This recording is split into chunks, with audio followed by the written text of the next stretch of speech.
Welcome back to the morning show here on Tobago Updates Television, and thank you so much for staying with us. I am Adanna Combie, and we begin conversations this morning. We head straight on over to the acting top cop, yes, the acting commissioner of police, Mr. Junior Benjamin. Good morning, sir, and welcome.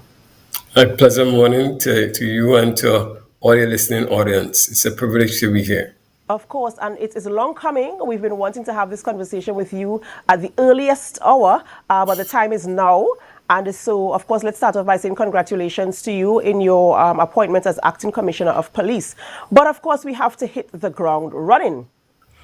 Unless you were living under a rock, viewers, you would be aware that a situation took place in Tobago just about 2 weeks ago, where the now suspended Commissioner of Police, earlier with Christopher, was under investigation for a matter. And what I want to talk about, Top Cop, is the reason for the investigation and detaining the Commissioner of Police and later leading to suspension. Based on the information we have, we were told that weapons were procured for an agency without authorization. Correct? I'm listening. I'm Right. listening. That is I'm what listening. that is what we have. That weapons were procured for for an agency without the proper authorization, and that was the reason that led to the investigation, detaining, arrest, and then after the release due to insufficient evidence. And so here we are today. So I want you to give us a lead up as to that situation, how that was allowed to take place, and how we ended up in this position. All right. First of all, let me start off by I always like to appreciate the fact that God has given me this opportunity to serve my country and by extension the TTPS as the acting commissioner of police, and I want to just give God the praise for that. That being said, I want to also stand on the fact that today I am here because of the hard work of the former commissioner of police, or I should say the commissioner of police, because as far as I'm concerned, she is not suspended.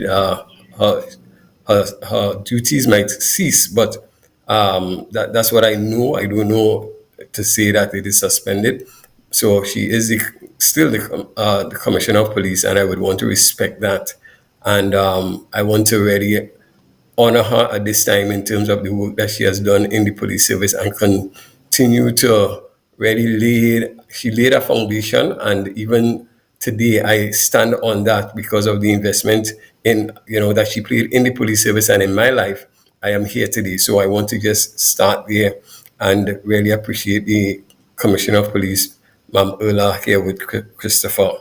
Ma'am, that being said, I really would like to be very cautious if we're going down that road in terms of the situation. I have always maintained that this is a matter under investigation.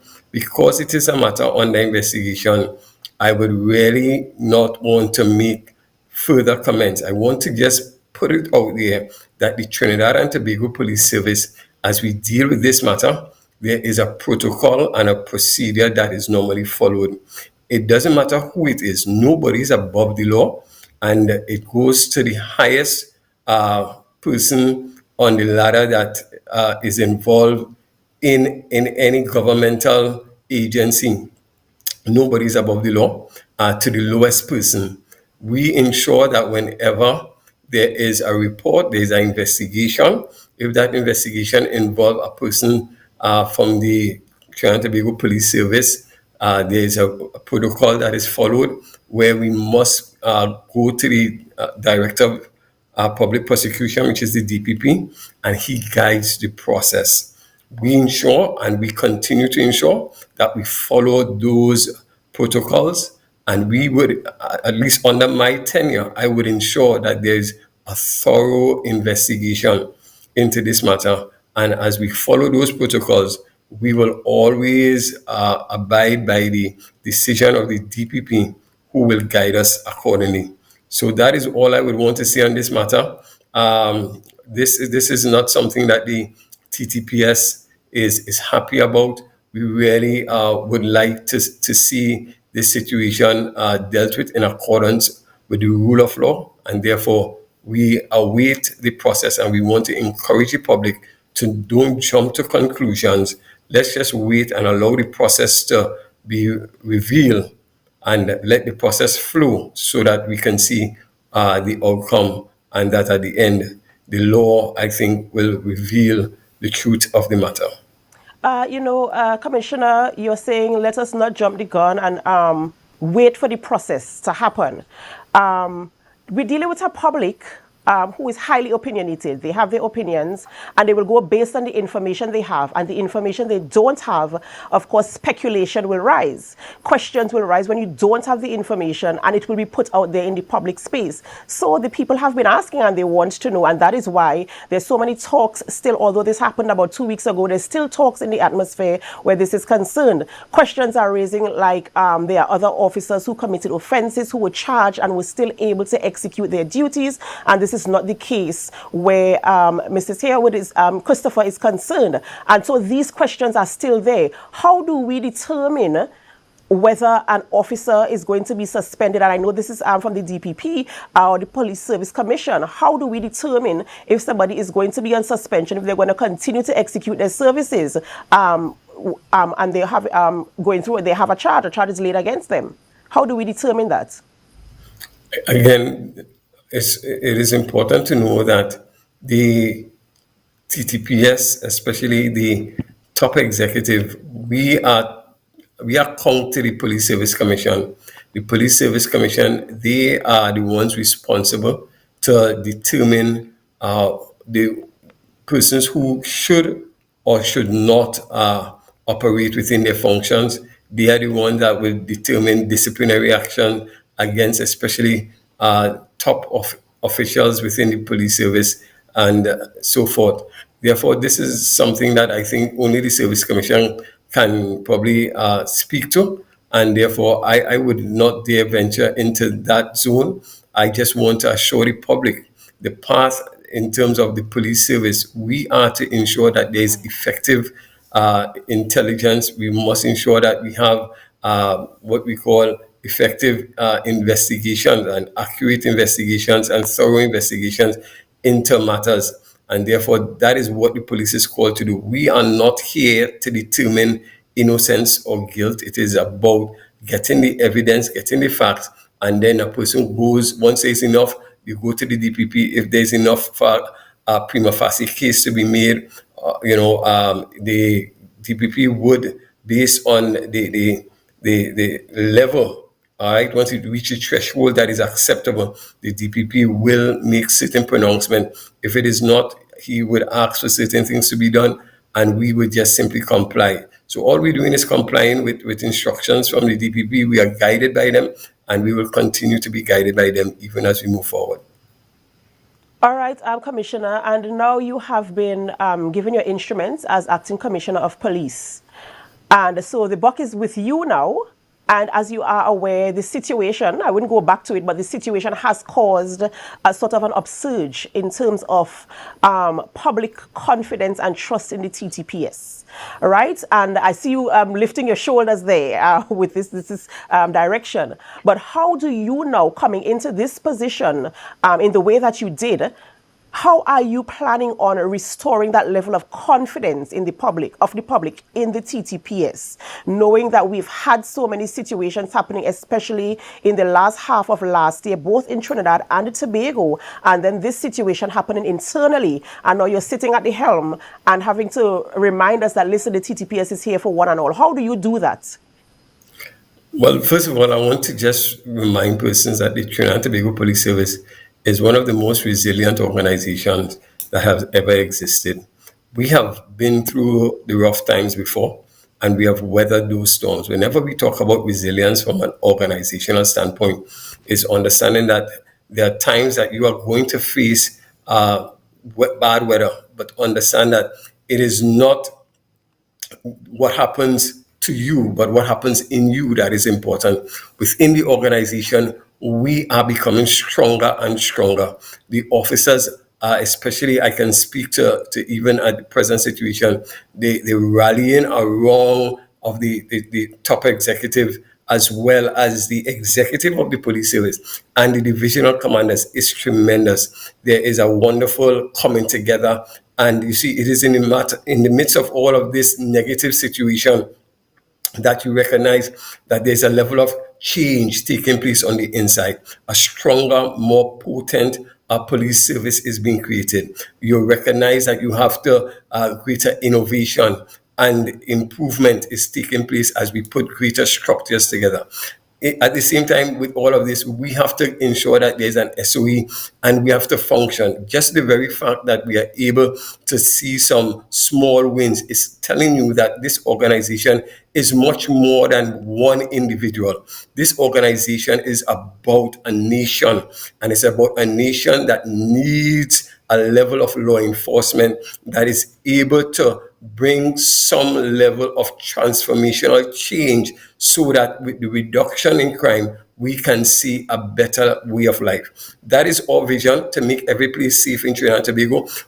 It is my responsibility to ensure, one, that we have focused leadership, two, professional policing, and three, high quality service at all times. If we can get those things in alignment, I am certain that the public will naturally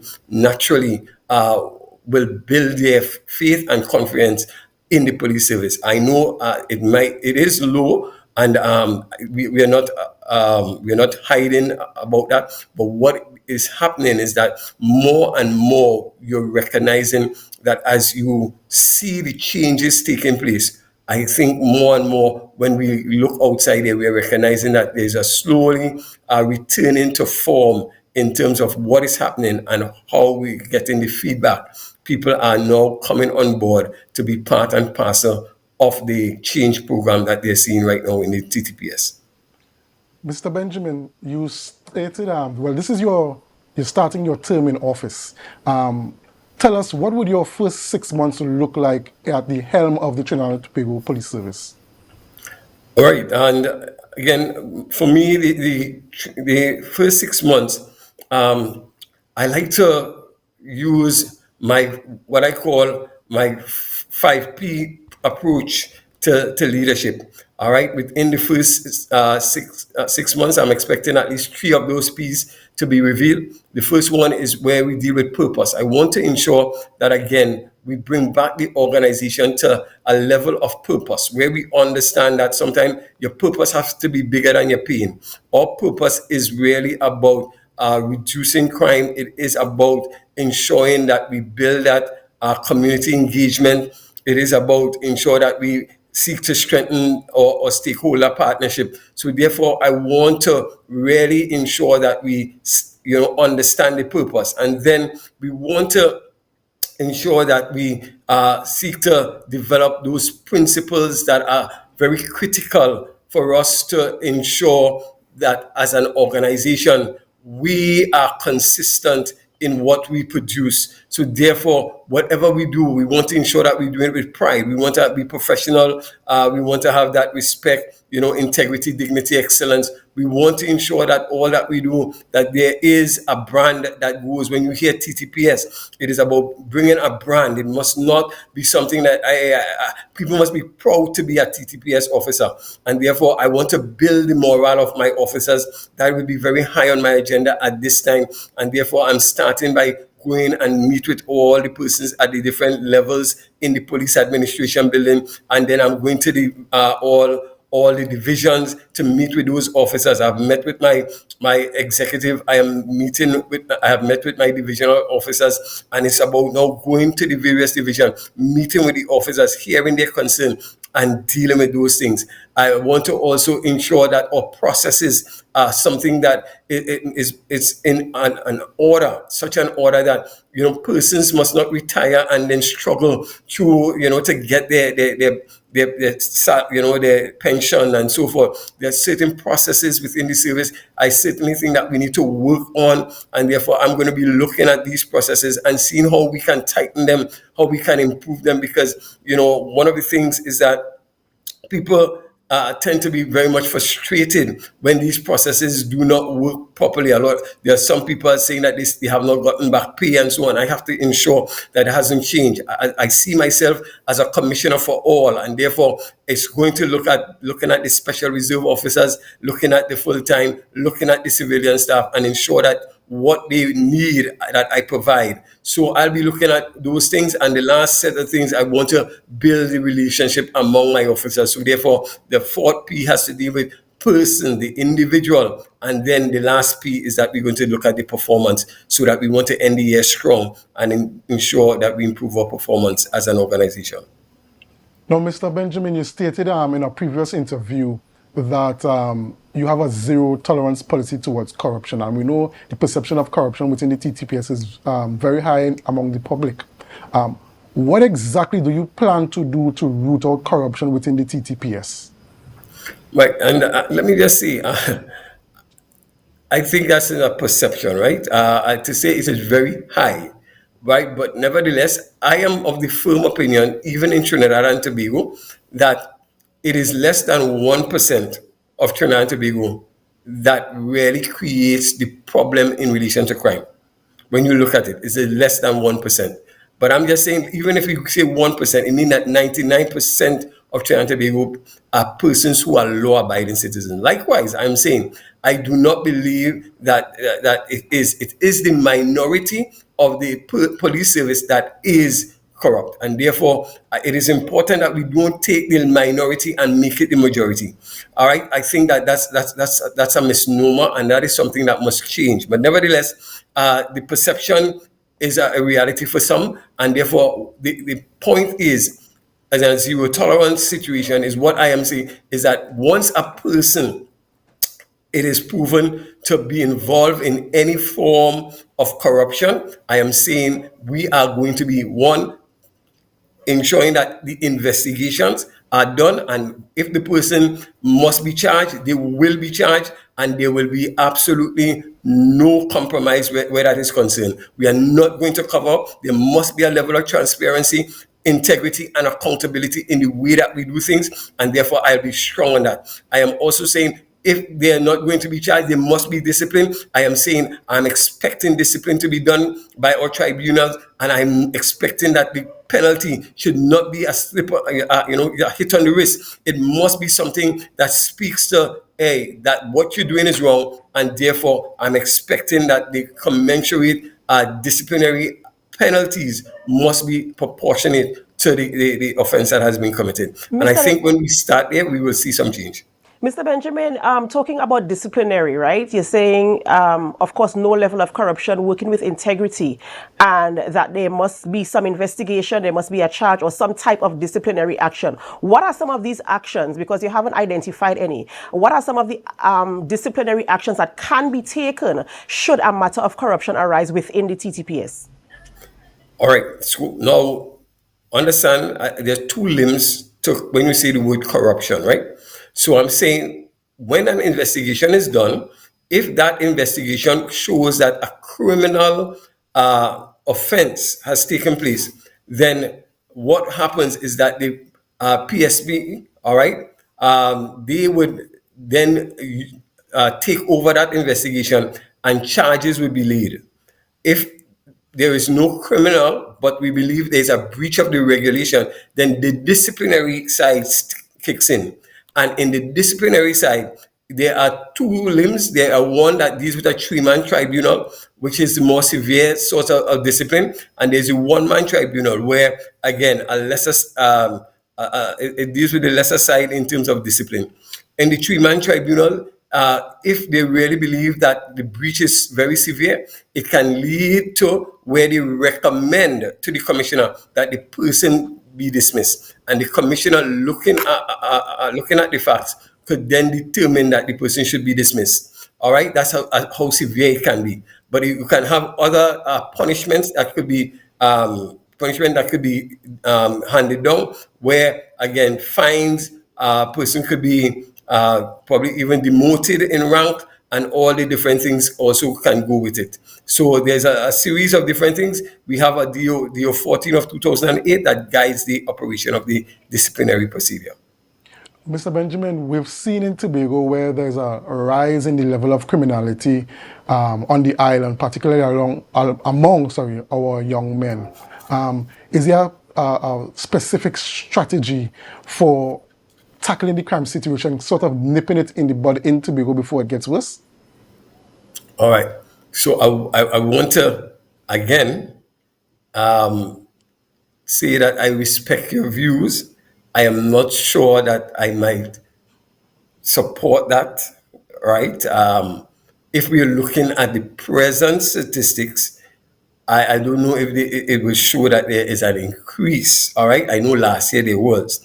Nevertheless, I can say when we look at Tobago, certainly coming out of last year, we saw an increase. All right, so if we're talking about last year, certainly we're talking about we are into this year and already we've seen a decrease. If we look at Tobago, Tobago had at least 3 murders up to this time last year. We have 2.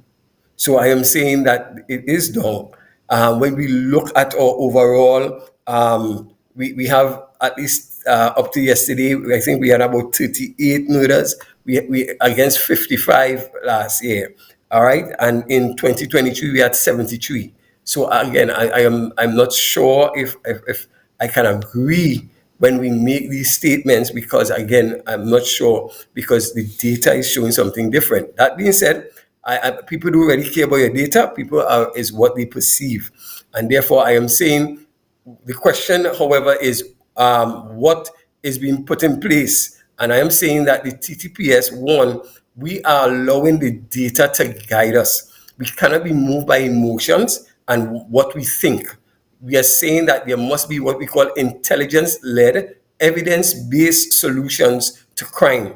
And therefore, the data must guide us. So therefore, we allow the data that speaks to where these crimes are being perpetrated. That is where we will focus our attention. And we have to understand that even in this situation, we need to look at what are the probable causes of these things. So it's not just about murders, but then if the murders are happening because of domestic situation, it's different than if it is gang. So we just can't just say, well, okay, we're dealing with gang situation. We have to look at the probable causes, and then we are going to now put the strategies in place to deal with that. We're coming to Tobago. Tobago, I mean, that's my heartbeat. I'm from Tobago. So you know, we are looking at Tobago very, very carefully.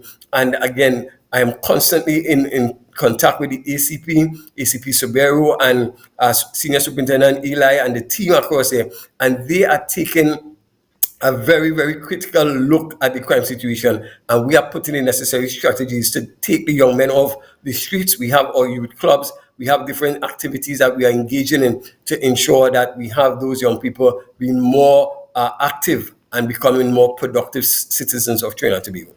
Thank you so much, Mr. Benjamin, for coming on this morning. And of course, you know that the eyes of Trinidad and Tobago and the entire diaspora is now on the TTPS as we recover from the situation that recently happened here in Trinidad and Tobago. And we are hoping that our confidence in your service will be restored. After having heard what you said this morning, we do look forward to see actions and strategies being implemented to ensure that the people of Trinidad and Tobago feel safe and confident in the TTPS once again. So thank you so very much. Have a wonderful day and all the best in your new position.